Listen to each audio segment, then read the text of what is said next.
మీకందరికీ నా హృదయపూర్వక వందనాలు తెలియపరుస్తూ ఉన్నాను. ఈ దినమున ప్రభు సన్నిధిలో మనమందరం కూడా చేరి ఉన్నాం.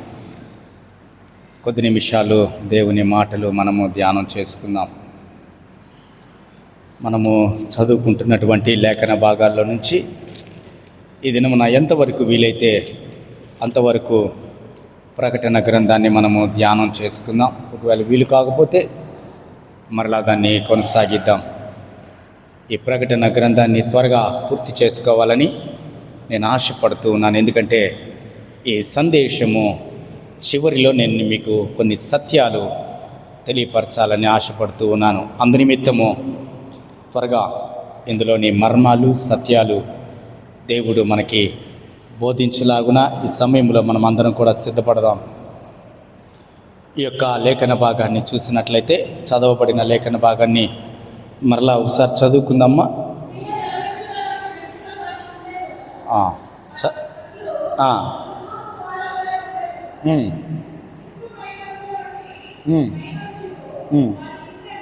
దయచేసి చదివేవారు ముందుకు వచ్చి కూర్చోండి మా, ఎందుకంటే నాకు వినపడట్లా. కాబట్టి మీలో ఎవరైనా బిగ్గరగా తీసి ముందుకు వచ్చి కూర్చొని చదవాల్సిందిగా తెలియపరుస్తున్నాను. మరలా చదవమ్మా 8వ వచనాన్ని. స్త్రీల తల వెంట్రుకల వంటి వెంట్రుకలు వాటికి ఉండెను, వాటి పండ్లు సింహపు కోరల వలె ఉండెను, ఇనుప మైమరపుల వంటి మైమరపులు వాటికి ఉండెను, వాటి రెక్కల ధ్వని యుద్ధమునకు పరుగెత్తునట్టి విస్తారమైన గుర్రపు రథముల ధ్వని వలె ఉండెను, తేళ్ల తోకల వంటి తోకలను కొండ్లును వాటికి ఉండెను, 5 నెలల వరకు వాటి తోకల చేత మనుష్యులకు హాని చేయుటకు వాటికి అధికారం ఉండెను. పాతాళపు దూత వాటిపైన రాజుగా ఉన్నాడు. హెబ్రీ భాషలో వానికి అబద్దోనని పేరు, గ్రీసు దేశపు భాషలో వాని పేరు అపుల్లోయోను. మొదటి శ్రమ గతించెను, ఇదిగో మరి 2 శ్రమలు ఇటు తరువాత వచ్చును, ఇటు తరువాత వచ్చును. చదువుదామా శ్రమ కూడా. 6వ దూత బూర ఊదినప్పుడు దేవుని ఎదుట ఉన్న సువర్ణ బలిపీఠము యొక్క కొమ్ముల నుండి ఒక స్వరము యూఫ్రటీసు అను మహానది యొక్క బంధింపబడి ఉన్న 4 దూతలను వదిలిపెట్టుమని బూర పట్టుకొని ఉన్న ఆ 6వ దూతతో చెప్పుట వింటిని. మనుష్యులలో 3వ భాగమును సంహరింపవలెనని అదే సంవత్సరమున అదే నెలలో అదే దినమున అదే గంటకు సిద్ధపరచబడి ఉండిన ఆ 4 దూతలు వదిలిపెట్టబడిరి. దయచేసి జాగ్రత్తగా ఈ లేఖన భాగాన్ని మనము ధ్యానం చేద్దాం. ఈ సమయంలో ప్రకటన గ్రంథము మనం చదువుకుంటున్నామంటే ఇదేదో మిమ్మల్ని భయపెట్టాలని నా ఉద్దేశము కాదు. మిమ్మల్ని ఏదో వేరే రీతిగా మీ యొక్క ఆత్మలను నేను అక్కడ ఆయన ఎవరో కూర్చొని ఉన్నాడు చూడండి, అక్కడ బయట చూడండి, ఆయన్ని గమనించి. ఆయన తాగేసి వచ్చాడు, పడుకుంటున్నాడు అక్కడ. ఆయన బయటికి పంపించేసాడు. వెళ్ళండి, బయటికి వెళ్ళండి, పంపించేయండి ఆయన.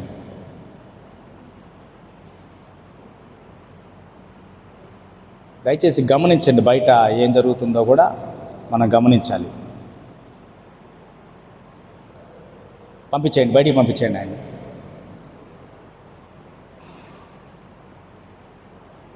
స్తోత్రం.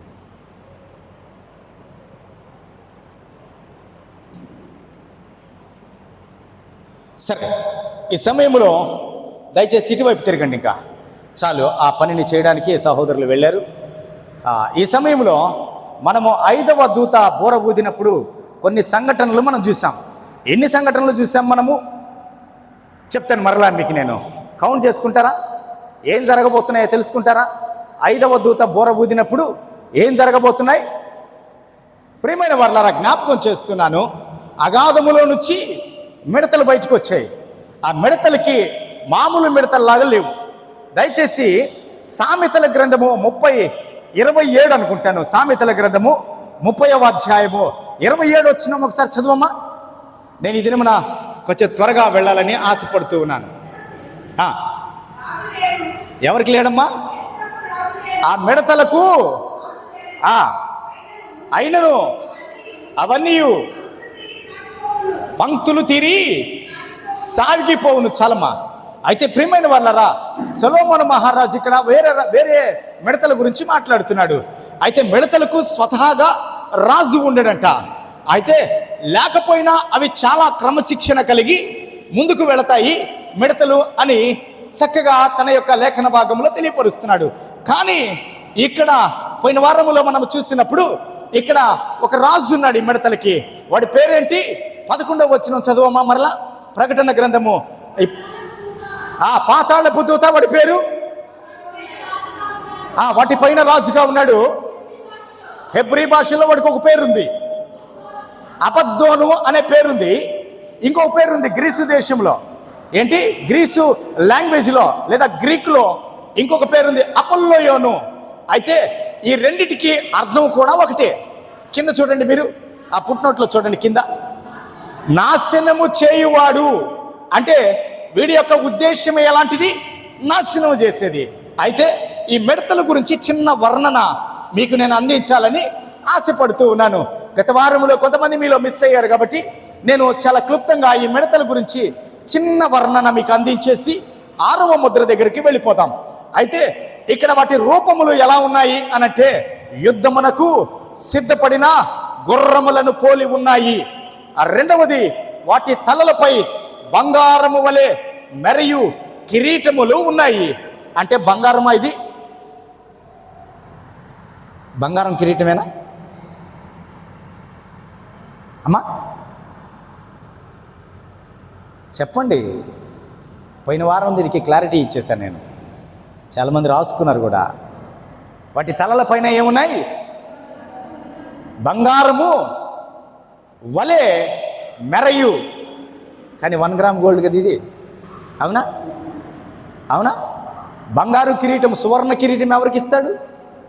విశ్వాసాన్ని కాపాడుకున్న విశ్వాసులకు ఇస్తాడు దేవుడు. వీడికి ఏమి ఇస్తున్నాడు? వీడిదంతా భ్రమపరిచేది. వీడిదంతా బంగారం లాగుంటుంది, బంగారం కాదు. ప్రేమలాగుంటుంది, ప్రేమ కాదు. నీతిలాగా కనబడుతుంది కానీ నీతి కాదు. పరిశుద్ధుడిలాగా కనబడతాడు కానీ పరిశుద్ధుడు కాదు. వీడంతా అలా కనబడతాడు. వీడి పేరే ఏంటి? అబద్దోను. వీడి పేరే అబద్దోను, అపొల్లోయోను. పాతాళమునకు వీడు అధిపతి అంట. ప్రియమైన వారలారా, జ్ఞాపకం చేస్తాను, వీడు ప్రతిదీ భ్రమపరుస్తూ ఉంటాడు. ప్రతిదీ మనల్ని భ్రమపరిచే విధంగా తీసుకొని వెళ్తాడు. కాబట్టి వీడికి ఇంకొక పేరుంది. ఏంటి ఆ పేరు? భ్రమపరిచే ఆత్మ. వీడికి ఇంకో పేరుంది. వీడు నాశనం చేసేవాడు కాబట్టి వీడికి ఇంకో పేరుంది. వీడి పేరుంది దురాత్మ. వీడికి ఇంకో పేరుంది. ఏంది వీడి పేరు? పాతాళమునకు రాజు. కాబట్టి ప్రియమైన వారలారా, జ్ఞాపకం చేస్తున్నాను 3 విషయాలు ఈ సమయంలో. మూడవది, వాటి ముఖములు ఎలా ఉన్నాయి? మనుష్యుని ముఖముల వలె వాటి ముఖాలు ఉన్నాయంట. 4వది, స్త్రీల తల వెంట్రుకల వలె వెంట్రుకలు కూడా ఉన్నాయంట. 5వది, వాటి పండ్లు సింహపు కోరల వలె ఉన్నాయంట.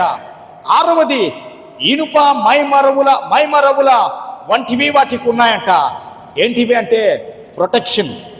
ఇనుము లాంటిది ఒక ప్రొటెక్షన్ కలిగి ఉంది. వాటిని ఎవరు ఏమి చేయలేరు. కాబట్టి 7వది, రెక్కల ధ్వని. వాటికి రెక్కలు ఉన్నాయంట. ఆ ధ్వని ఎలా ఉంది అనంటే యుద్ధమునకు పరిగెత్తే గుర్రముల ధ్వని వలె ఉందంట. 8వది, తేళ్ల తోకల లాంటివి కొండ్లు వాటికి ఉన్నాయంట.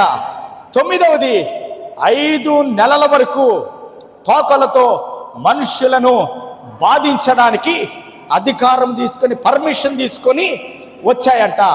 ఇప్పుడు 10వది చూసినట్లయితే పాతాళపు దూత, వాటి పైన రాజు. వాడి పేరే నాశనం చేసేవాడు. అర్థం చేసుకోండి, వాళ్ళ రాజు నాశనం చేసేవాడు కదా. ఇప్పుడు వీళ్ళకేం పేర్లు ఉన్నాయి? రక్షించేవారు ఉందా? కాపాడేవారు ఉందా? వీరేం చేస్తారు అనంటే స్త్రీలలాగా భ్రమపరుస్తారు, మనుష్యులలాగా కనబడతారు, గుర్రాల్లాగా కనబడతారు, తేళ్లలాగా కనబడతారు, రెక్కలు ఉన్నట్లుగా దూతలలాగా భ్రమపరుస్తారు. కానీ వీరు ఏం అధికారం పొందుకున్నారండి? దేవుడే, ఆయన సర్వాధికారి కదా. ఆయన ఎవరికి అధికారం ఇస్తే ఆ అధికారము ద్వారా మనుషులు కార్యాలు చేయగలరు. ఈరోజు ప్రియమైన వాళ్ళరా జ్ఞాపకం చేస్తూ ఉన్నాను, సేవకులుగా మాకు కానీ అనేక మందికి కానీ దేవుడు కొన్ని వరాలు దయచేస్తూ ఉంటాడు. అది ఎవరిస్తారు అధికారము? ఎవరిస్తారండి? నాకు వస్తుంది అధికారము. చాలామంది ఆ అధికారము ప్రార్థన చేయగానే దురాత్మలు వెళ్ళిపోగానే వెంటనే ఏం చేస్తారండి? ఒకవేళ పాస్టర్ గారు ప్రవచించి అదని చెప్పాడు, అది జరిగిపోయింది. ఇప్పుడు ఈ పాస్టర్ గారు ఏం చేస్తారు? ఎక్కడన్నా ఎవరైనా పిలిచారనుకో ఈ పాస్టర్ గారిని, ఇప్పుడు ఏం చేస్తారు? వాళ్ళందరినీ వెంట పెట్టుకొని పోతాడు. ఇగో ఈమెని నేను దురాత్మ నుంచి విడిపించాను, ఈమెకి నేను చెప్పింది జరిగింది, ఈమె జీవితంలో ఈ అద్భుతాన్ని నేను చెప్పాను, అందుకు జరిగింది. ప్రియమైన వాళ్ళరా జ్ఞాపకం చేస్తున్నాను, ఆ అధికారాన్ని ఎవరు ఇస్తారండి? సర్వాధికారి అయినటువంటి సైన్యములకు అధిపతి అయినటువంటి యెహోవా దగ్గర నుంచి అధికారం వచ్చింది. కాబట్టి ఈ సమయంలో మనము జ్ఞాపకం చేసుకుంటే ఇప్పుడు అధికారము ఎవరికి ఇవ్వబడింది? ఇప్పుడు అధికారం ఎవరికి ఇవ్వబడింది? పాతాళపు రాజుకి అధికారం ఇవ్వబడింది. ఇప్పుడు రాజకీయ అధికారం వచ్చింది. వాడికి ఒక రాజ్యం ఉంది, వాడికి ఒక ప్రపంచం ఉంది, వాడి దగ్గర జీవించే వాళ్ళు కొంతమంది ఉన్నారు. వాళ్ళు ఎలా జీవిస్తున్నారంటే చాలా విచిత్రంగా ఉన్నారు. వాళ్ళు చూస్తే మిడతల్లాగున్నాయి కానీ మిడతలు కాదు, మనుషుల ముఖం లాగుంది కానీ మనుషులు కాదు, గుర్రాల్లాగా పరిగెత్తున్నారు కానీ గుర్రాలు కాదు, స్త్రీల తల వెంట్రుకల్లాగున్నాయి కానీ స్త్రీలు కాదు. వాళ్ళు వారికి రెక్కలు ఉన్నాయి కానీ వారు దూతలు కాదు, వారికి కొండ్లు ఉన్నాయి వారు కొడతారు కానీ వారు తేళ్లు కాదు. చూసారా ప్రియమైన వారులారా, ఇంకా ఈ భూప్రపంచం కింద, ఈ భూమి కింద పాతాళములో దేవుడు ఇంకా ఏమేమి దాచి బంధించాడో మనకు తెలియదు. కాబట్టి ఆయన చూపించింది, ఆయన బయలుపరిచింది, ఆయన వ్రాయించింది మాత్రమే మనము ధ్యానం చేయాలి. ఇంకా ఏవేవో కొత్తవి మనము ధ్యానం చేయకూడదు. కాబట్టి ఈ సమయంలో జ్ఞాపకం చేస్తూ ఉన్నాను, వీటికి ఎన్ని మాసాలు సమయం ఇచ్చాడంట? 5 నెలలు మాత్రమే సమయం ఇచ్చాడంట. 5 నెలలు సమయం ఇస్తే ఈ 5 నెలల్లో వీళ్ళు చేసేటువంటి పని ఏంటి? వీళ్ళు పొందుకున్న అధికారం ఏంటి? ఈ 5 నెలల్లో వీళ్ళు పొందుకున్న అధికారం ఏంటి? అమ్మా, మనుషుల్ని ఏం చేయాలి? చంపేయాలా? బాధ పెట్టాలి. అది ఎలాంటి బాధ? మనుషుల్ని ఎలా బాధ పెట్టాలి? చనిపోవడానికి కూడా, మనిషిని చనిపోవడానికి కూడా ఒక నిర్ణయం తీసేసుకుంటాడు. ఎంతో శ్రమ వస్తే కానీ కొంతమంది ఆత్మహత్యలు చేసుకోరు. ఒక్కోసారి అనిపిస్తుంది, ట్రైన్ కింద పడిపోయిన వాళ్ళని చూసినప్పుడు ఏమనిపిస్తుంది అంటే చాలా వేదన కలుగుతుంది. అయ్యో, ఇతనికి ఎంత శ్రమ వస్తే కానీ ఇంత తెగింపు రాలేదు. ఉరేసుకునే వాళ్ళని చూసినప్పుడు, పాయిజన్ తీసుకునే వాళ్ళని చూసినప్పుడు అయ్యో వీరికి ఎంత శ్రమ వచ్చింది. భరించరాని శ్రమ వచ్చినప్పుడే మనిషి మరణాన్ని ఆశ్రయిస్తాడు. ఇది దేవుని లేఖన భాగం మనకి తెలియపరుస్తున్నమాట. కాబట్టి ఈ మిడతలు చేస్తున్న పని ఏంటంటే వాటికి 5 రకాల క్వాలిటీస్ కలిగి ఉన్నదంట ఈ మిడత. ఎలాంటి మిడత ఇది? వీటి సైన్యం ఉందట. ఇవన్నీ కూడా దేనికి హాని చెయ్యవు. ఇప్పుడు ఎవరికి హాని చేస్తాయి? దానికి ముందు ముద్రలు విప్పినప్పుడు మనము, దానికి ముందు బోరలు చూసినప్పుడు మనము ప్రకృతికి ఇబ్బందికర పరిస్థితులు వచ్చాయి. మిడతల ఆహారం ఏంటి మనం చూసాం కదా. ఏంటి? ఐగుప్తులోకి వెళ్ళినప్పుడు మిడతలు ఏం తిన్నాయమ్మా? ఐగుప్తులో ఉన్న వారి పంటంతా కూడా తినేసాయంట. వారి పొలంలో ఉన్నటువంటి వాటన్నిటిని కూడా తినేసాయంట.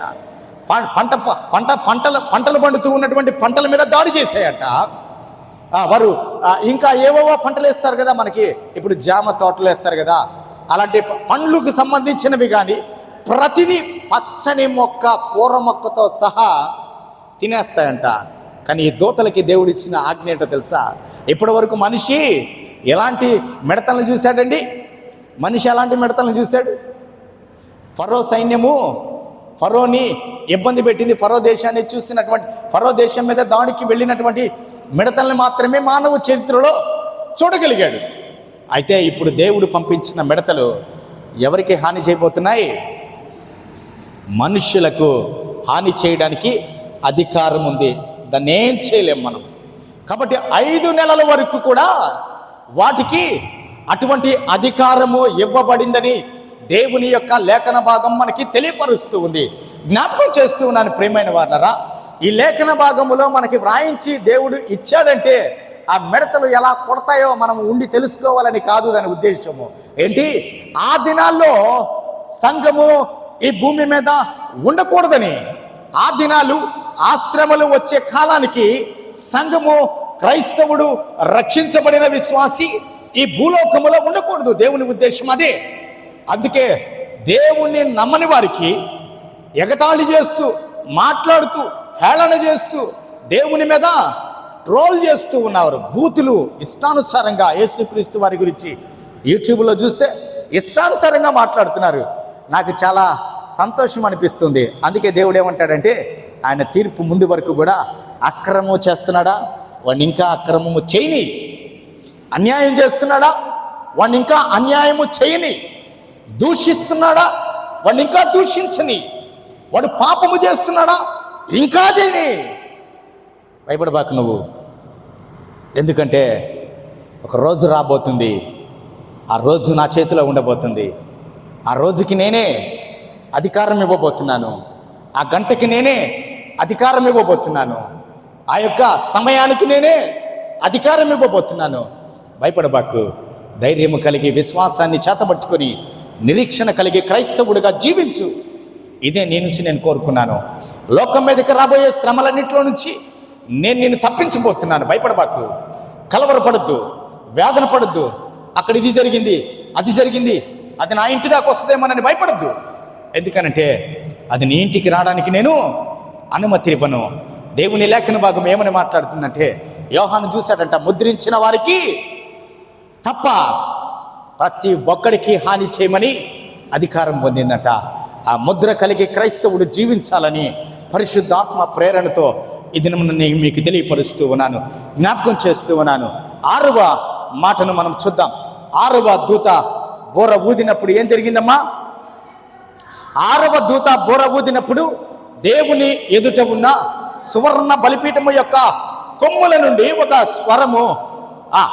స్వరము ఏమని చెప్తుందండి?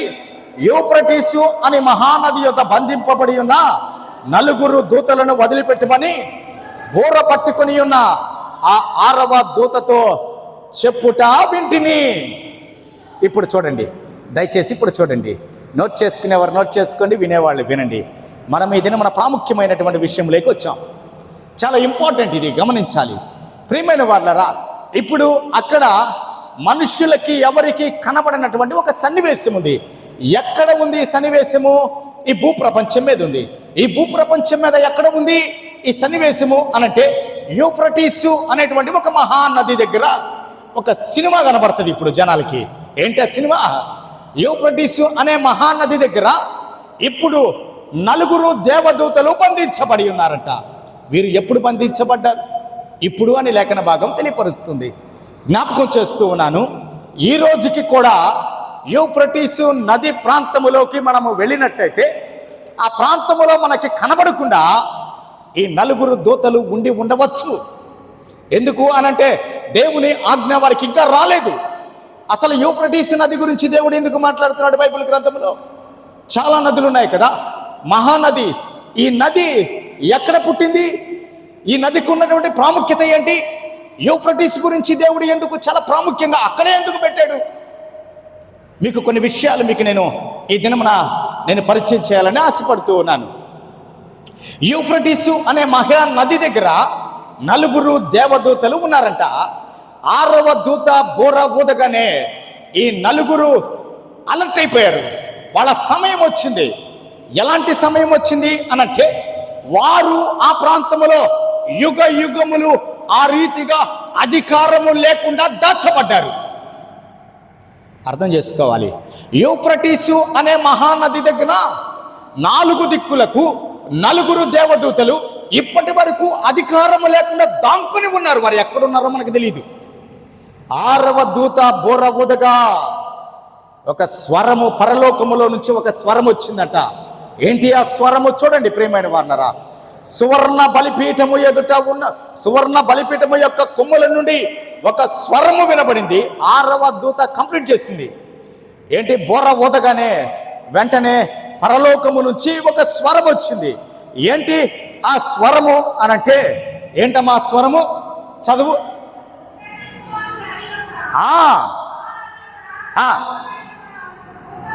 ఎంతమంది ఉన్నారమ్మా? అప్పటి వరకు వాళ్ళు ఎలాగున్నారు? వాళ్ళు ఎలా ఉన్నారమ్మా? బంధింపబడి ఉన్న 4 దూతలను వదిలిపెట్టుమని బోర పట్టుకొని ఉన్న ఆ 6వ దూతతో చెప్పుట విన్నాను. అందుకే మీకు తెలియపరుస్తూ ఉన్నాను. ఇప్పటి వరకు వారు బంధించబడి ఉన్నారంట. బంధించబడి ఉంటే పరలోకము నుంచి సింహాసనము దగ్గర, పరలోకములో ఉన్నటువంటి బలిపీఠము దగ్గర కొమ్ములలో నుండి ఒక స్వరము వినబడింది. ఆ స్వరము ఎవరిది చెప్పండి? ఎవరిది మా స్వరము? గొర్రెపిల్ల స్వరమే అనుకోవచ్చా? మనము అనుకోవచ్చా? చెప్పండి అమ్మా. సువర్ణ బలిపీఠం అంటే ఏంటి అసలు? ఆ బలిపీఠం కింద ఏమున్నాయి? బలిపీఠం కింద ఏమున్నాయి? మనం చూసినాయి ఏమేమి ఉన్నాయి మా బలిపీఠం కింద? పరిశుద్ధుల ఆత్మలు ఉన్నాయి, ప్రార్థనలు ఉన్నాయి. Very good. ఇంకా బలిపీఠము దగ్గర ఎవరున్నారు? ఇంకా వధించబడినటువంటి వారి ఆత్మలు ఉన్నాయి. బలిపీఠముతోటి కలిపినటువంటి ప్రార్థన ఉంది అక్కడ. ఏంటి? బలిపీఠం అంటే ప్రార్థనే కదా. ఇప్పుడు ఆ ప్రార్థనలో నుంచి ఒక స్వరము వినబడుతుంది. ఆ స్వరం ఎవరిది? నజరేయుడైన యేసుక్రీస్తు ప్రభు వారిది. సింహాసనానికి ఆసీనుడై అర్హుడై ఈ ప్రపంచాన్ని పరిపాలించడానికి రాబోతున్నటువంటి యూదా గోత్రపు సింహము స్వరాన్ని ఇప్పుడు 6వ దూత చెప్పడము 6వ దూత వింటూ ఉంది. ఏమని చెప్పాడు? అయిపోయిన టైం, వాళ్ళకి అనుమతిస్తున్నాను, ఆ 4 వదిలిపెట్టండి. అంతకుముందు 5వ దూత బోర ఊదినప్పుడు ఎవరిని వదిలిపెట్టాడు? అమ్మా, మిడతలకి రాజును వదిలిపెట్టాడు, వాళ్ళ క్యాప్టెన్ వదిలిపెట్టాడు. ఇప్పుడు టీం అంతా బయటకు వచ్చింది. వాళ్ళ క్యాప్టెన్ వదిలిపెట్టాడు, వాళ్ళ నాయకుడిని వదిలిపెట్టాడు. ఆకాశములో నుంచి ఒక నక్షత్రము రాలి అధికారం తీసుకొని భూమి మీద పడిందట. చూడండి, చాలా జాగ్రత్తగా ఆత్మీయ సందేశాలు మనం గమనించాలి. ఇప్పుడు రెండవదిగా నదుల దగ్గర బంధించబడి ఉన్నటువంటి ఎవరున్నారండి? 4 దూతలు ఉన్నారంట. జ్ఞాపకం చేస్తున్నాను ప్రియమైన వారు, వాళ్ళు అక్కడే ఎందుకున్నారు? ఇప్పుడు వారు అక్కడి నుంచి భూమి మీదకి రాబోతున్నారు. ఆ నదుల దగ్గర నుంచి భూమి మీదకి వచ్చి మనుషుల్ని వేధించబోతున్నారు. దీనికి ముందు తేళ్లు వేధించాయి కదా, అంటే తేళ్లు లాంటి మిడతలు కొండేలతోటి వేధించాయి కదా. ఇప్పుడు మనిషి ఏం చేశాడండి? వాటి దెబ్బకి భయపడి దాంకోవడం మొదలుపెట్టాడు మనిషి. మరణం కాడికి పరిగెత్తితే మరణం లేదు మనిషికి.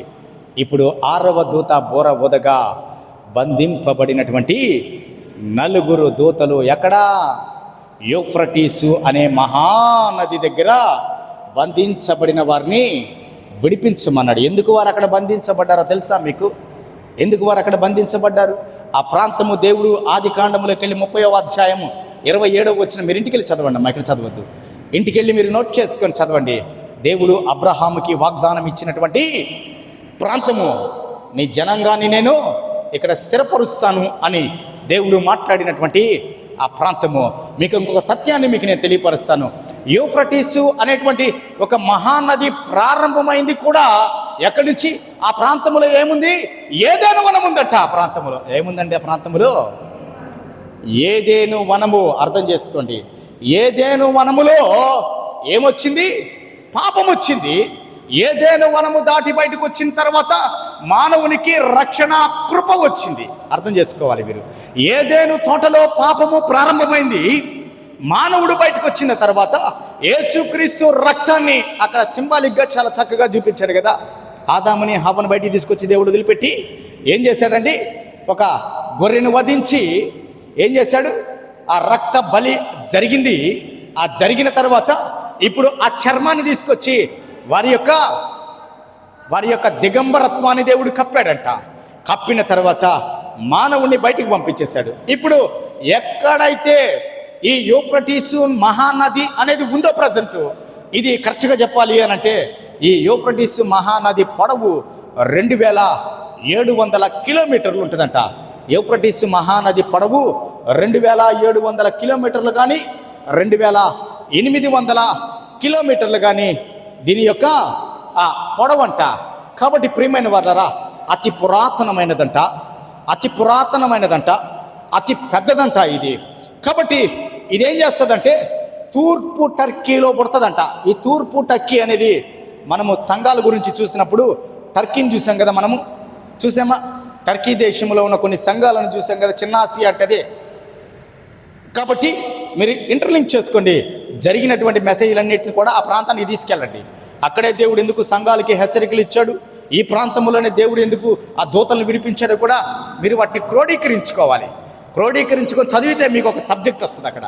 కాబట్టి ఇప్పుడు ఇది ఎక్కడి నుంచి ప్రారంభమవుతుందంటే తూర్పు టర్కీ దగ్గర ప్రారంభమవుతుందంట. ఇది పుడుతుందంట. ఇది పుట్టిన తర్వాత ఇది సిరియా, ఇరాక్ గుండా టైగ్రీస్ నదితో కలిసి పర్షియన్ గల్ఫ్, ఈ సముద్రంలో కలుస్తుందంట. ఇది ఎక్కడ కలుస్తుంది? పర్షియన్ గల్ఫ్లో కలుస్తుందంట. ఈ సముద్రం దగ్గర దీని పొడవు 2700 కిలోమీటర్లు కానీ 2800 కిలోమీటర్లు కానీ, లేదా మైళ్ళలో తీసుకుంటే 1600 చిల్లర లేదా 1700 చిల్లర ఆ మైళ్ళ దూరము ఇది ప్రవహిస్తూ ఉంటుందంట. ఇంత పొడవైనదంట. కాబట్టి జ్ఞాపకం చేస్తూ ఉన్నాను, ఇక్కడ యూఫ్రటీస్ నది అనేది తూర్పు పడమర దేశాలను విభజించే రేఖ యూఫ్రటీస్ నదీ తీరము నుంచే ప్రారంభమైందంట. తూర్పు పడమర ఈ రెండు ప్రాంతాలని విడదీసేటువంటి రేఖ ఈ ప్రాంతం నుంచే బయలుదేరుతుందంట. కాబట్టి ప్రియమైన వాళ్ళరా, జ్ఞాపకం చేస్తూ ఉన్నాను, ఇక్కడ ఈ ప్రాంతములోనే ఏదెను వనము అనేది ఉండేదంట. మానవుడు ఇక్కడే పాపము ద్వారా పట్టబడ్డాడు. మానవుని పాపము ఇక్కడే పట్టబడింది. మానవుని పాపము ఇక్కడే ప్రారంభమైంది. మానవుని పాపానికి ఇక్కడే ప్రాయశ్చిత్తము కూడా జరిగిపోయింది. అర్థమైంది మీకు? మూడవది, మొదటి యుద్ధము కూడా ఈ భూప్రపంచం మీద జరిగింది కూడా ఈ ప్రాంతములోనేనంట. మానవుని కుటుంబములో మొదటి హత్య జరిగింది కూడా ఈ ప్రాంతములోనేనంట. జలప్రళయము, నోవాహు కాలములో వచ్చిన జలప్రళయము కూడా ఈ ప్రాంతములోనే ప్రారంభమై లోకమంతటి మీదకి వచ్చిందంట. ఆరవది, బాబేలు గోపురము నిర్మాణము కూడా ఈ ప్రాంతము నుంచే జరిగింది. అయితే ప్రియమైన వాళ్ళరా, ఏడవది మీకు నేను తెలియపరుస్తున్నాను, ఇశ్రాయేలు ప్రజలను ఖైదీలుగా చెరపట్టబడింది ఫస్ట్ ఇక్కడి నుంచే అని లేఖన భాగాలు మనకి తెలియపరుస్తూ ఉన్నాయి. బబులోను ఖైదీలుగా వీరు పట్టబడ్డారంట. బబులోను ఫస్ట్ వీరి మీదకి దాడి చేసి ఇక్కడి నుంచే వారు పట్టబడి చెరలోకి వెళ్ళినట్లుగా లేఖన భాగము తెలియపరుస్తుంది. ఎప్పుడైతే మీరు అర్థం చేసుకోండి, ఏదెను వనములో 7 పాయింట్స్ జరిగాయి. ఏదెను వనము అంటే యూఫ్రటీసు నది దగ్గర జరిగినటువంటి సంఘటనలు, అందులో ప్రాముఖ్యమైనవి మీకు నేను తెలియపరుస్తున్నాను.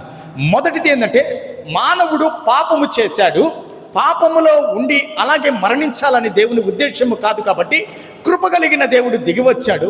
మానవుని కొరకు ఒక బలి అర్పించి మానవుని విమోచించి బయటికి తీసుకొచ్చి ఏదేను వనములో నుంచి బయటికి తీసుకొచ్చాడు. మానవుని ఫ్రీ చేశాడు, రక్షణ ఇచ్చాడు, దిగంబరత్వాన్ని కప్పాడు. ఇప్పుడు మానవుడు ఎక్కడైతే పాపం చేశాడో అక్కడ పెట్టల దేవుడు మానవుని బయటికి తెచ్చాడు. ఇప్పుడు బయటికి తెచ్చి వాడిని ఫ్రీ చేశాడు, రక్షణ ఇచ్చాడు. మానవుని కొరకు ఒక వధ జరిగింది. ఆ వధ ద్వారా మానవుని పాపము క్షమించబడింది. ఇప్పుడు మానవుడు ఏమైపోయాడు? ఫ్రీ అయిపోయాడు. కానీ ఆ మానవుడు చేసిన పని ఏంటంటే, ఎక్కడైతే దేవుడు తన కృపను మానవుని పట్ల వెల్లడిపరిచాడో ఆ కృపను మానవుడు త్రోసివేశాడు. ఆ కృప ప్రాంతములోకి ఏమొచ్చాయి?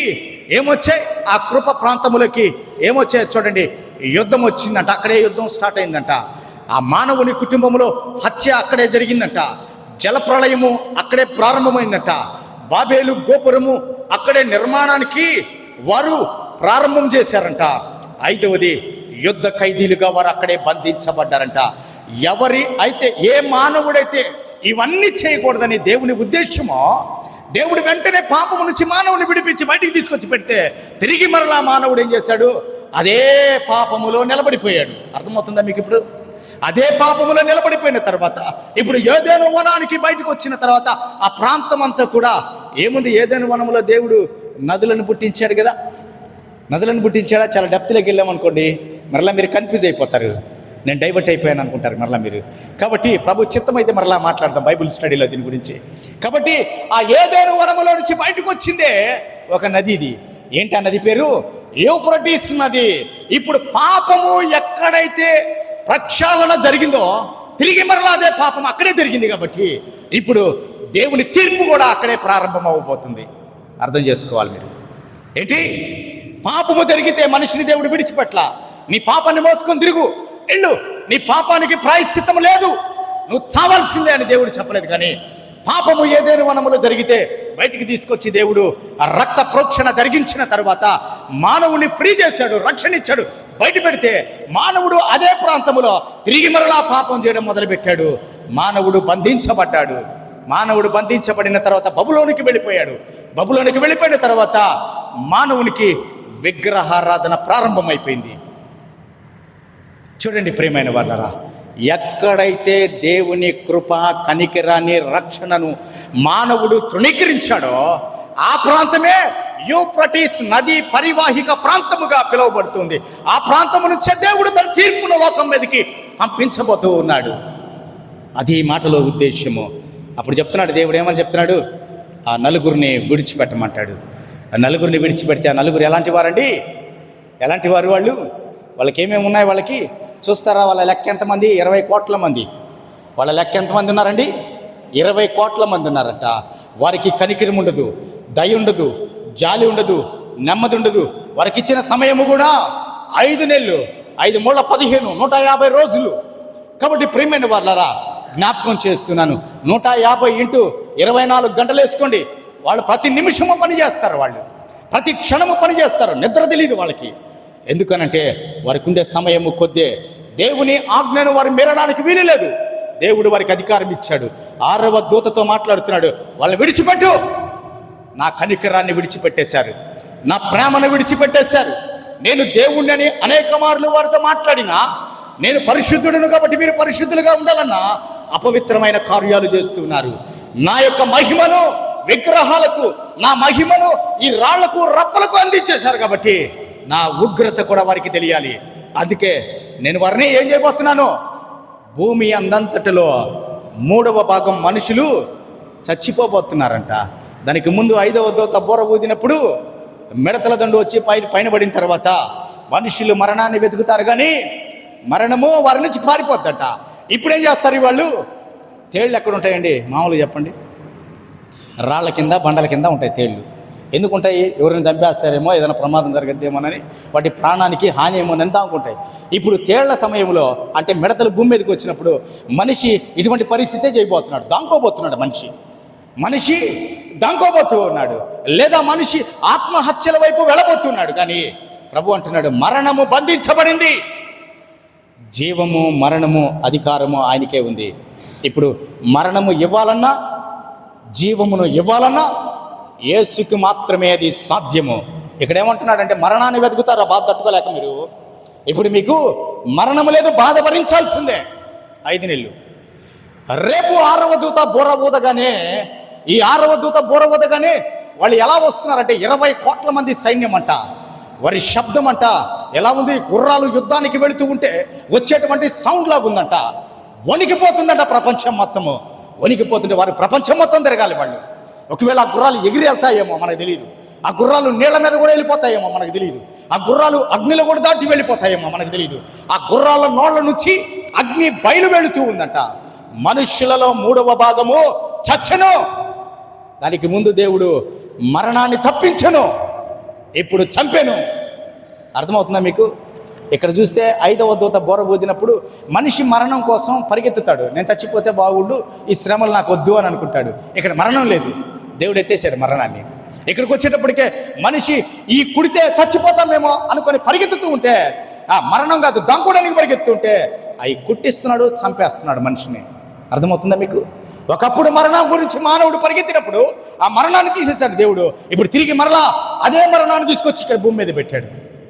ఆయన అందుకే ఆయన శిష్యులు అంటారు, ఏమంటారంటే, జీవాధిపతిని మీరు చంపితిరి, కానీ దేవుడు ఆయనను లేపెను. ఆయన దేని మీద అధికారి? మరణం మీద, జీవం మీద అధికారము ఉన్నవాడు, ఆయన ఇవ్వగలిగిన వాడు. ఎవరికైనా ఎటువంటి అధికారమైనా ఇవ్వగలిగిన వాడు ఎవరు? దేవుడు మాత్రమే. ప్రియమైన వారులారా, ఈ సమయంలో జ్ఞాపకం చేస్తూ ఉన్నాను. అందుకే దేవుడు ఇక్కడ కూడా తన వారి గురించి ఆలోచిస్తూ ఉన్నాడు. ఈ ఉగ్రత దినములో కూడా దేవుడు యూఫ్రటీస్ నది నుంచి 4 దూతలు వచ్చి ఈ యొక్క భూప్రపంచం మీద పడినప్పుడు మానవుడు మరణమును తప్పించుకోవడానికి పారిపోతున్నాడు, దాముకుంటున్నాడు. అయితే దేవుని ప్రణాళిక ఏంటో తెలుసా? ఈ మానవుడు 3వ భాగము లయమైపోవాల. మనుషులు ఈ శ్రమలన్నీ తీరే లోపల సగం మంది మనుషులు భూమి మీద ఉండరంట. కాబట్టి జ్ఞాపకం చేస్తున్నాను. అయితే కృప కలిగిన దేవుడు కదా ఆయన, ప్రేమ కలిగిన దేవుడు కదా ఆయన. మత్తయి సువార్త 24:22లో ఒక మాట చూద్దామమ్మా. మీకు లాస్ట్ వీక్ కూడా నేను ఈ రెఫరెన్స్ ఇచ్చాను. కృప కలిగిన దేవుడు కాబట్టి ఆయన మత్తయి సువార్త చూద్దాం. 24:22లో ఆ దినమున ఏనమ్మా, దినములు తక్కువ చేయబడకపోయిన ఎడల ఏ శరీరియు తప్పించుకొనడు. జాగ్రత్త. ప్రియమైన వారులారా, జ్ఞాపకం చేస్తున్నాను. ఇంత ఉగ్రతలో కూడా ఆయన కృప ఎలా ఉందండి. ఆయన కానీ వారికి ఇంకొంచెం కానీ అవకాశం కానీ ఇచ్చారంటే ఊడ్చేస్తారంట వాళ్ళు. ఏంటి? వాళ్ళు ఊడ్చేస్తారంట.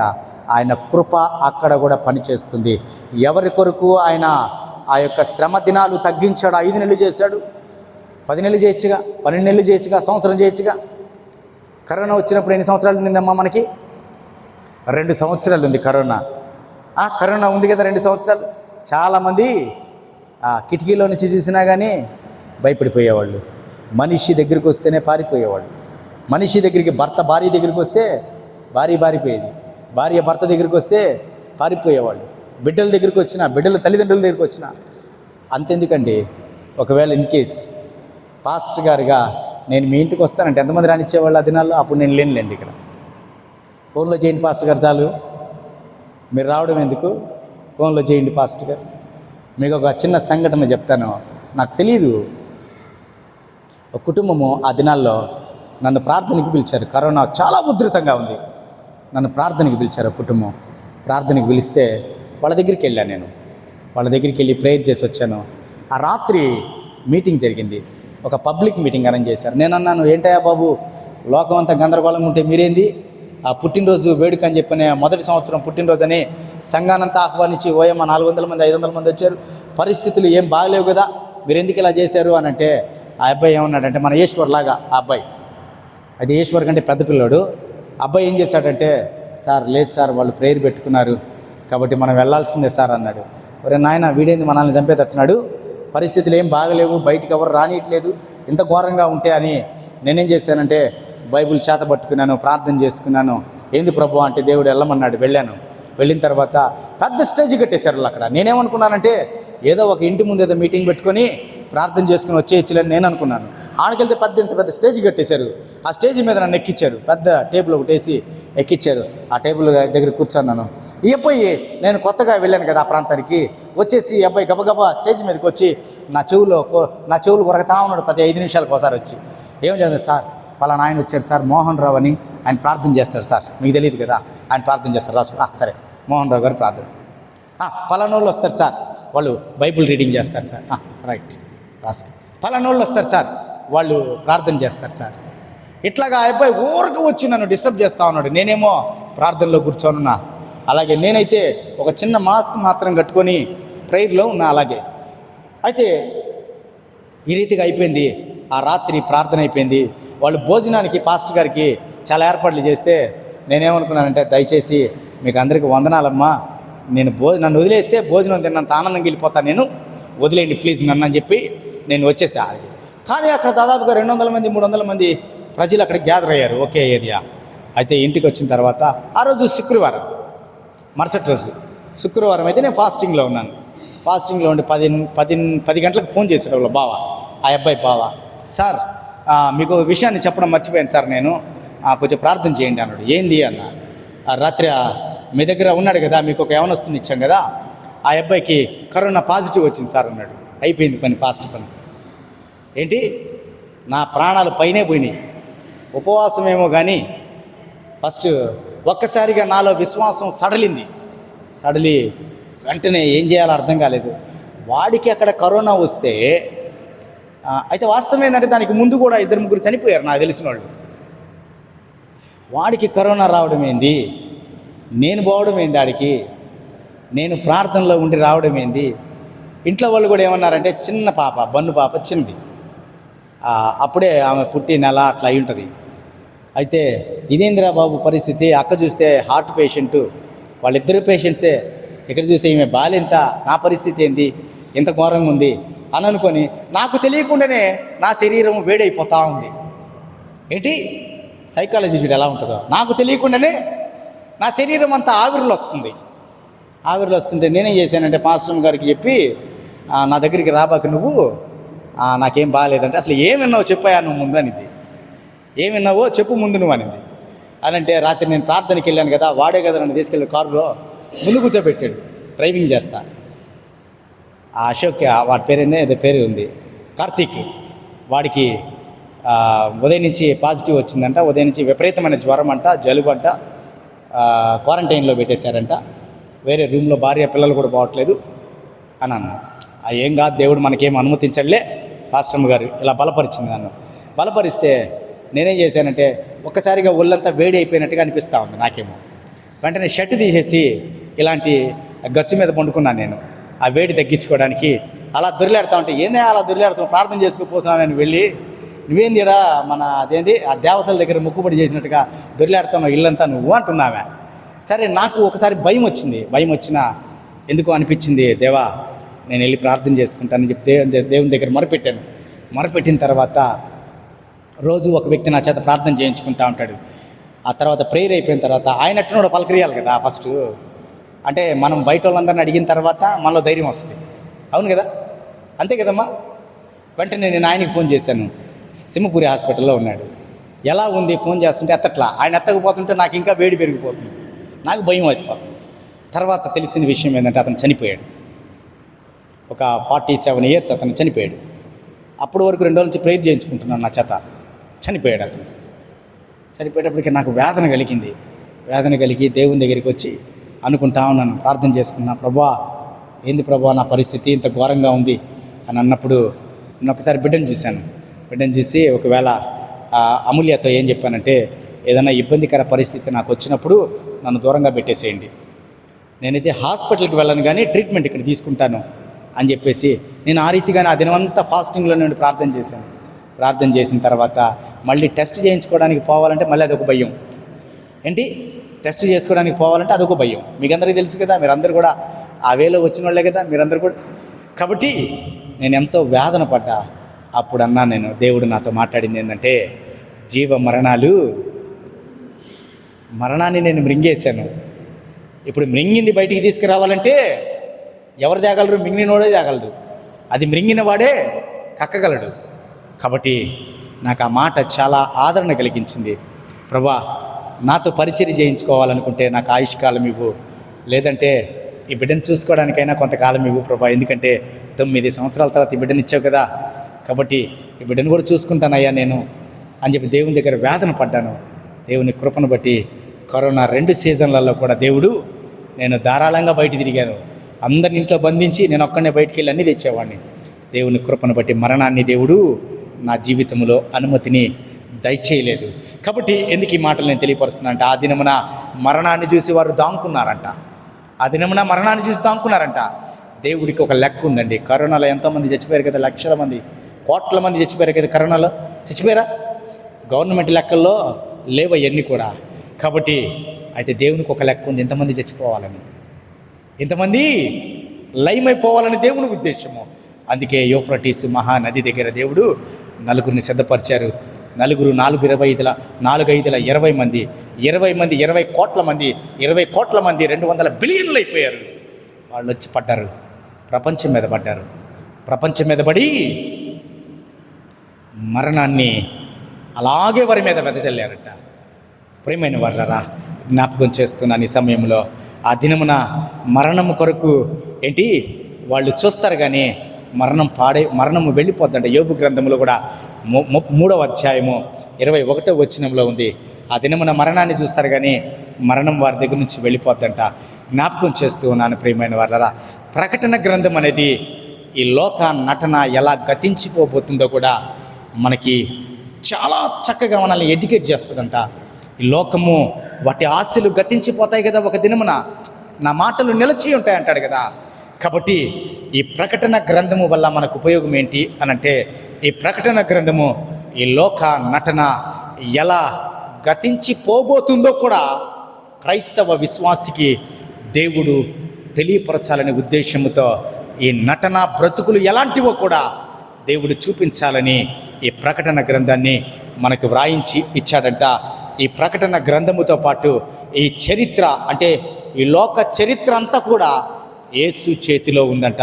ఒక్కోసారి స్త్రీల మధ్య మనం పల్లెటూరులలో చూస్తూ ఉంటాం కదా, గొడవ పడితే నీ గుట్టంతా నా చేతిలో ఉంది, ఏంది ఎర్రబాకు నీ గుట్టంతా నా చేతిలో ఉంది, బయట పెట్టాను అనుకో అంటుంటారు. ఆమె గుట్టు ఈమె గుట్టు, ఈ లోక చరిత్ర గుట్టు మొత్తము కూడా ఎవరి చేతిలో ఉంది? యేసు చేతిలో ఉందంట. ప్రియమైన వారిని జ్ఞాపకం చేస్తున్నాను, ఈ లోకానికి అంతిమ తీర్పు అనేది కూడా యేసు చేతిలోనే ఉందంట. ఈ ప్రకటన గ్రంథంలో అది చాలా స్పష్టంగా మనకి కనబడుతుంది. అయితే ఈ ప్రకటన గ్రంథము విశ్వాసులకు ఆశాదీపముగా ఉంటుందంట. ఏంటి? ప్రకటన గ్రంథము రక్షించబడుతున్నటువంటి మనకి దేవుని వాక్యం ఏంటి? అది దేవుని శక్తి అంటాడు కదా పౌలు గారు. ఈ ప్రకటన గ్రంథం అంట విశ్వాసులకు ఆశాదీపం అంట. యేసు పైన అది ఎక్కువ నిరీక్షణ కలుగు చేసేదిగా, ఆయన మీద ఆధారపడడానికి, ఒక నిరీక్షణ కలిగి క్రైస్తవుడు జీవించడానికి ఈ ప్రకటన గ్రంథాన్ని దేవుడు మనకి అనుగ్రహించాడంట. జ్ఞాపకం చేస్తున్నాను ప్రియమైన వారలారా, యేసు క్రీస్తు పాదాల చెంత సమస్తము మోకరిల్లవలసినదే ఒక దినము. అది ఈ ప్రకటన గ్రంథములో మనం తెలుసుకోబోతున్నాం. వీడికి ఎందుకు ఇంత గర్వము, వాడికి ఎందుకు ఇలాంటి గర్వము, పొగరెందుకు వాడికి అని అనుకుంటాం కదా. ఎంతటి వాడైనా, ఎటువంటి వాడైనా, ఏ పరిస్థితిలో ఉన్నవాడైనా, ఈ లోకములో ఉన్నవాడు ఎప్పటికైనా కానీ క్రీస్తు న్యాయపీఠము దగ్గర అనగా క్రీస్తు దగ్గర మోకరిల్లవలసిందని దేవుని వాక్యము మనకి తెలియపరుస్తుంది. ఇప్పుడు క్రైస్తవ విశ్వాసిగా ఉన్న నీవు అనేక విషయాలను త్యజించావు. అంటే ఈ లోకాన్ని, ఈ లోకములో ఉన్న ఆశలను విడిచిపెట్టేసావు కదా, నీకేంటి లాభము? అయితే దేవుడు మాట్లాడుతున్న మాట ఏంటంటే, అప్పుడు నీకు లాభం అంట. ఇప్పుడు నువ్వు నష్టపరుచుకుంటే, ఏదేది నీకు లాభకరమో దాన్ని నువ్వు నష్టపరుచుకుంటే, ఒక దినమున యుగ యుగములు నువ్వు లాభముతోనే జీవిస్తావంట. ఈ ప్రకటన గ్రంథము ఆ విషయాన్ని మనకి తెలియపరుస్తుంది. ప్రియమైన వారలారా, జ్ఞాపకం చేస్తున్నాను, ఆది కాండము నుంచి యోధా పత్రిక వరకు కూడా, ఆది కాండము మొదలు యోధా పత్రిక వరకు కూడా నువ్వు బైబిల్ గ్రంథాన్ని చదివితే ప్రకటన గ్రంథము నీకు అర్థమవుతుంది. ఆ ప్రకటన గ్రంథము అర్థమైతే ఈ లోకము భవిష్యత్తు ఏంటి, నీ భవిష్యత్తు ఏంటి, ఈ రెండు నీకు అర్థమైపోతాయి. జ్ఞాపకం చేస్తూ ఉన్నాను ప్రియమైన వారలారా, ఈ లోక భవిష్యత్తు మనిషిని ప్రతినిత్యము భయపడుతూ ఉందంట, భయపెడుతూ ఉందంట. ప్రతి దినము మనిషి రేపేం జరుగుతుందో, రేపేంటో నా పరిస్థితి అని భయపడిపోతూ ఉన్నాడంట. ప్రతి మనిషి ఏదో సమస్యతో కొట్టుమిట్టాడుతున్నాడు. ఆ సమస్యకు ఈ లోకము పరిష్కారము చూపించట్లేదంట. అయితే మనిషి పరిగెత్తుతూ ఉంది. ఎలాగంటే గమ్యము లేకుండా పరిగెత్తుతూ ఉన్నాడంట. మనిషి ఎలా పరిగెత్తున్నాడు? ఆ పని మీద ఈ పని మీద ఒక గోల్ లేకుండా మనిషి పరిగెత్తుతూ ఉన్నాడంట. ఈ అంత్య దినాల్లో గమ్యము లేని పరుగు మనిషి చేస్తూ ఉన్నాడంట. అయితే నేటి దినాల్లో కూడా మనుషుల గురించి, బయట వారి గురించి మనం మాట్లాడుతున్నాం, కానీ క్రైస్తవులు కూడా ఈ దినాల్లో ఎలా ఉన్నారంటే విలువలు జారిపోయిన స్థితిలో జీవిస్తున్నారంట. ప్రార్థన చేసే స్థితిలో క్రైస్తవులు లేరంట. హెచ్చరికలకు లోబడే స్థితిలో క్రైస్తవులు లేరంట. సంఘము కూడా దేవుని ఎదుట యథార్థంగా జీవించడానికి క్రైస్తవ కుటుంబాలు ఇష్టపడట్లేదంట. మీకు ఒక చిన్న విషయాన్ని చెప్తాను. ఈ దినమున ఎన్ని క్రైస్తవ కుటుంబాలు వారి పిల్లల వివాహాల్లో కోర్టుల దగ్గర తిరుగుతున్నారో మీకు తెలుసా? కోర్టుల చుట్టూ తిరుగుతున్నారు. బిడ్డలనిద్దరిని పెట్టుకొని ఆ యవన సహోదరి కోర్టు ముందు కూర్చుంటుంది న్యాయము కావాలని. ఆ యవన సహోదరుడు కోర్టు ముందు కూర్చుంటున్నాడు. కుటుంబాలలో ఎటువంటి పరిస్థితులు వస్తున్నాయి? న్యాయస్థానాలను ఆశ్రయించే పరిస్థితులు వస్తున్నాయి. వాస్తవంగా చెప్పాలంటే క్రైస్తవ జీవితాలు భ్రష్టు పట్టిపోతూ ఉన్న స్థితి కనబడుతుంది. ఇప్పుడు క్రిస్మస్ దినాల్లో మనం వచ్చాం కదా, కొన్ని సంఘాల్లో ఇష్టానుసారమైన ఆట పాటలు, ఘోరమైన పరిస్థితులు. క్రిస్మస్ అంటే స్నేహితులను పిలుచుకొని కూర్చోబెట్టుకొని వాళ్ళకి దాపి మనము దాగి ఇద్దరం కలిసి ఇంట్లో బొరిలాడి, చూడండి క్రిస్మస్ అంటే ఎలాంటి స్థితిలోకి తీసుకొని వెళ్ళిపోయాం. అన్యులను పిలిచినప్పుడు క్రీస్తు ఎందుకు పుట్టాడు, క్రీస్తు పుట్టుకకు కారణం ఏంటి, క్రీస్తు ఏం చేశాడు మన పట్ల, క్రీస్తు ఉద్దేశం ఏంటి, ఇవి మనం ప్రకటించడం మానేశాం. అయితే పుట్టినవాడు తిరిగి రాబోతున్నాడు, ఆ విషయాన్ని మనం గమనించలేకపోతున్నాం. అందుకే అన్యులకు మనము తెలియచేయలేకపోతున్నాం. ఈ లోకానికి చివరి గడియలు సంభవిస్తూ ఉన్నాయి. జాగ్రత్త. లోకము అంచుల్లోకి వెళ్ళిపోయింది. ఎక్కడ అంచుల్లోకి వెళ్ళిపోయింది? లైమ్ అయిపోయే అంచుల్లోకి ఈ భూప్రపంచం వెళ్ళిపోతున్నట్లుగా అనేక మంది తెలియపరుస్తూ ఉన్నారు. జ్ఞాపకం చేస్తున్నాను మీకు 2 విషయాలు నేను స్టార్టింగ్లో చెప్పాను, అవి తెలియపరిచి వాక్యాన్ని ముగించబోతున్నాను. ఒక 5 నిమిషాల్లో వాక్యాన్ని నేను ముగించబోతున్నాను. లోకము ఎలాంటి స్థితిలోకి వెళ్ళిపోతుంది అంటే ఆయన రాకడా స్థితిలోకి లోకం వెళ్ళిపోతుంది. దయచేసి జ్ఞాపకం చేసుకుందాం. మొదటిది సింబల్ మీకు నేను చెప్తున్నాను. అదేంటంటే ఈ మధ్యకాలంలో న్యూయార్క్ అనేటువంటి అమెరికా దేశంలో ఉన్నటువంటి ఆ యొక్క రాష్ట్రంలో ఒక వ్యక్తి మేయర్గా గెలిచాడు. ఎవరండి ఆయన? గవర్నర్గా గెలిచాడు. అవునా? ఆయన పేరేంటో చెప్తారా?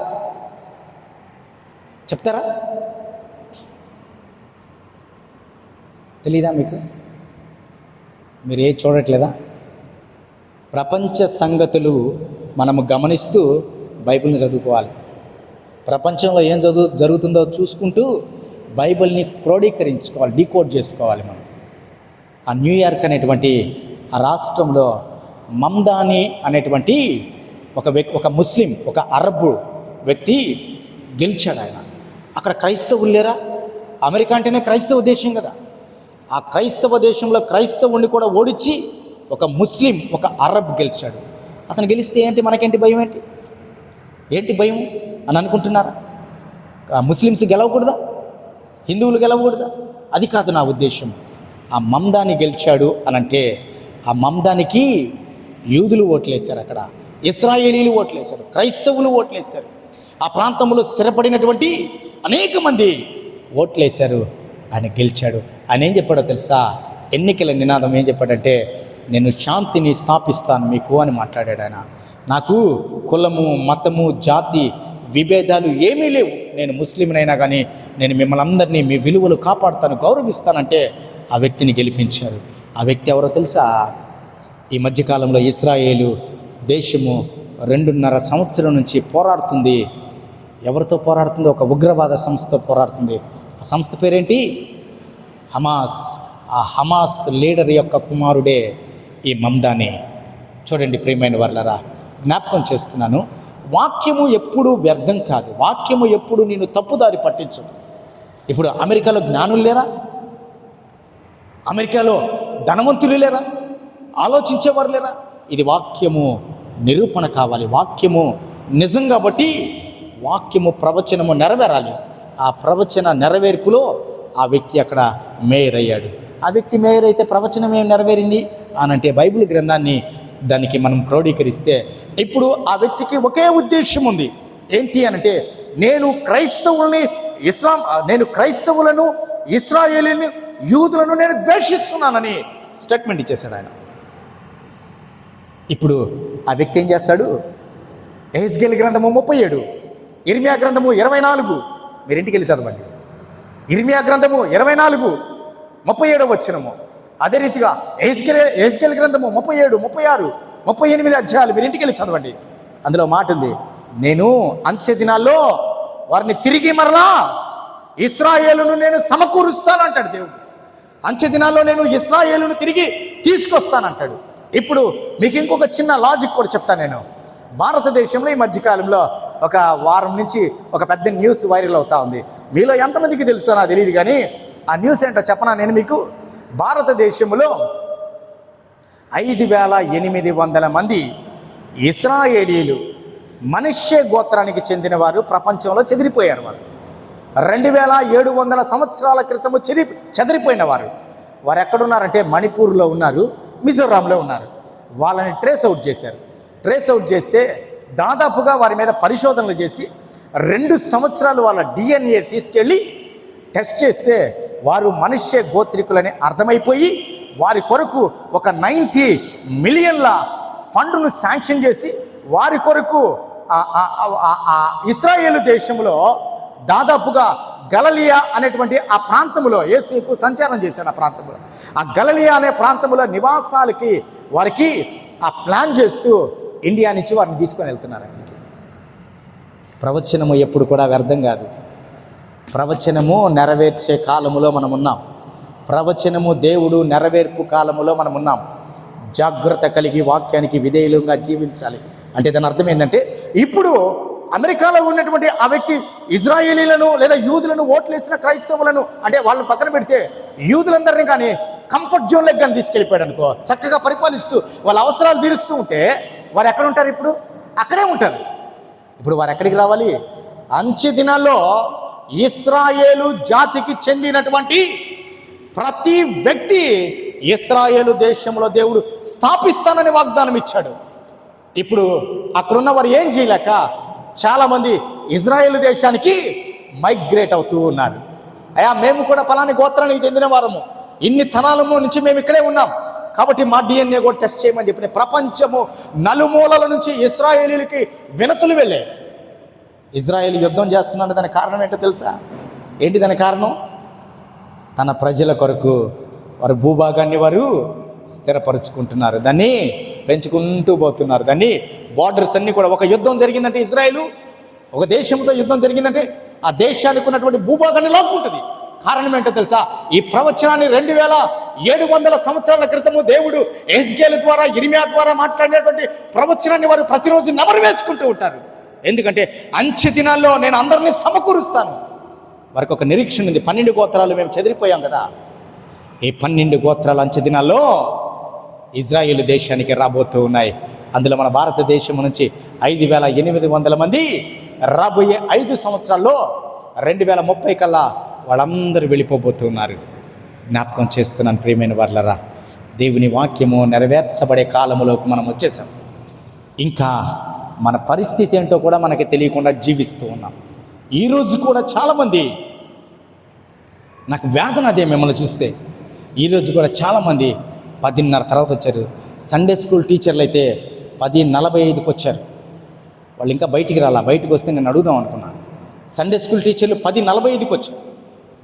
నేను ఇంట్లోంచి బయటకు వచ్చేటప్పటికే 10 నిమిషాల ముందు బయలుదేరా. ఎప్పుడు 8:45కి బయలుదేరుతాను నేను కారు తీసేది. రోడ్డు మీదకి వచ్చేకి 8:45 అయింది. కానీ కారు తీసి బయటకు వచ్చేటప్పటికే కారు పగిలిపోయింది, టైరు పంచర్ అయిపోయింది. కారు ఏం చేయాలో అర్థం కాదు. వర్షం పడతా ఉంది. అదే బైబిల్ సంకలో పెట్టుకుని కారు రోడ్డు మీద పెట్టేసి తాళాలు ఇంట్లో ఇచ్చేసి ఇద్దరం కలిసి స్కూటీ వేసుకుని ఆ డౌనీ చర్చి దగ్గర పెడితే ఒక బస్సు లేదు, ఒక ఆటో లేదు. పరిగెత్తుకుంటూ వస్తే ఒక బస్సు వచ్చింది, ఎక్కాం. వెంటనే ఆనంద్ గారికి చేశాను, ఎత్తలా. ఆయన ఈశ్వరికి చేశాను, ఎత్తలా. మోహన్ రావు గారికి చేశాను, ఎత్తాడు. సరే సార్ అన్నాడు. ఓకే నేను వచ్చేస్తున్నాను, రోడ్లో దిగుతాను అని చెప్పి పరిగెత్తుకుంటూ వచ్చాను. కానీ ఇలా ఈశ్వరే మళ్ళీ ఫోన్ చేశాడు, వచ్చాడు, మమ్మల్ని ఆ బైక్ మీద తీసుకొని వచ్చాడు. వర్షంలో తడుచుకుంటూ బైబిల్ గ్రంథాన్ని దాచుకుంటూ పరిగెత్తుకుంటూ వచ్చాను. మీ అందరికంటే ముందు వచ్చా. రోడ్డు మీద నిలబడ్డా 10 నిమిషాలు. వర్షంలో తడుచుకుంటా వచ్చా. ఇంటికాడి నుంచి వర్షంలో తడుచుకుంటా వచ్చా. మీరు ఎన్ని గంటలకు వచ్చారో తెలుసా? దేవుడు లెక్క అప్పచెప్పాలి. జాగ్రత్త అనుకుంటున్నారేమో, జాగ్రత్త కలిగి మనం జీవించాలి. మీకు నాకు ఎంత దూరం? 45 నిమిషాలు జర్నీ చేస్తే నేను ఆర్టీసీ బస్సులో ప్రయాణం చేసి వచ్చా మీ దగ్గరికి. నేను రాలేనండి ఈ వారము, ఎవరో ఒకళ్ళు చూసుకోండి ఆరాధన అంటే చూసుకుంటారు వాళ్ళు. నా బాధ్యత అది. నా బాధ్యతను నేను నిర్వర్తించాలి. ఒక కమిట్మెంట్ నా దేవునితో నేను ఇచ్చాను. అంతము వరకు, నా ప్రాణము ఉన్నంత వరకు మీతో కలిసి నడుస్తా ప్రభువా అనుకున్నా. శ్రమ అయినా, దుఃఖమైన, వేదనైనా నా నిర్ణయంలో మార్పు లేదు. అది ఏదైనా పరిగెత్తుకుంటా వచ్చాను నేను. ప్రియమైన వర్లరా, అది మీ విజ్ఞతకే నేను వదిలివేస్తున్నాను. అనేక సార్లు మిమ్మల్ని నేను హెచ్చరించాను. ప్రపంచము మారిపోతుంది, వాతావరణ పరిస్థితులు మారిపోతున్నాయి, మనుషుల మనస్తత్వాలు మారిపోతున్నాయి, సంఘాల పరిస్థితులు మారిపోతున్నాయి, సంఘాల్లో ఉన్న విశ్వాసులు తిరిగి పడిపోతున్నారు. ప్రకటన గ్రంథాన్ని ధ్యానం చేస్తూ పరిస్థితులను మనం అవగాహన చేసుకుంటే మన ఒంట్లో భయం వస్తుంది. దేవుడు రేపటి రోజున మనల్ని ఒక ప్రశ్న అడగకముందే ఆయన ముందు మనం తలదించుకొని నిలబడే వారంగా ఉండకూడదు. అందుకే మనం ఒక సమయాన్ని పెట్టుకున్నాం, 9:30 ఆరాధనకి రావడం అని. ఒకవేళ మీలో ఈ మాట బాధ కలిగిస్తే ఇంకా నన్ను క్షమించండి. మీరు మారాలనే ఉద్దేశంతోనే నేను తెలియపరుస్తూ ఉన్నాను, జ్ఞాపకం చేస్తున్నాను. పరిస్థితులన్నీ మారిపోతున్నాయి, పరిణామాలు త్వరగా మహావేండ్రముతో వాతావరణ పరిస్థితులు గతించిపోతున్నాయి. మన కళ్ళ ముందే ప్రవచనాలు నెరవేర్పు జరుగుతూ ఉంది, మనలో చలనము లేదు. అయితే దేవుడి దినమున మనతో మాట్లాడుతున్నాడు. ఇంత వాక్యము విన్నా నీ పరిస్థితి ఏంటి? ఒకవేళ ఈ రాత్రి, ఒకవేళ ఇప్పుడే ఆయన రాకడ వస్తే, జస్ట్ మీకు ఒక చిన్న ఎగ్జాంపుల్ చెప్తాను.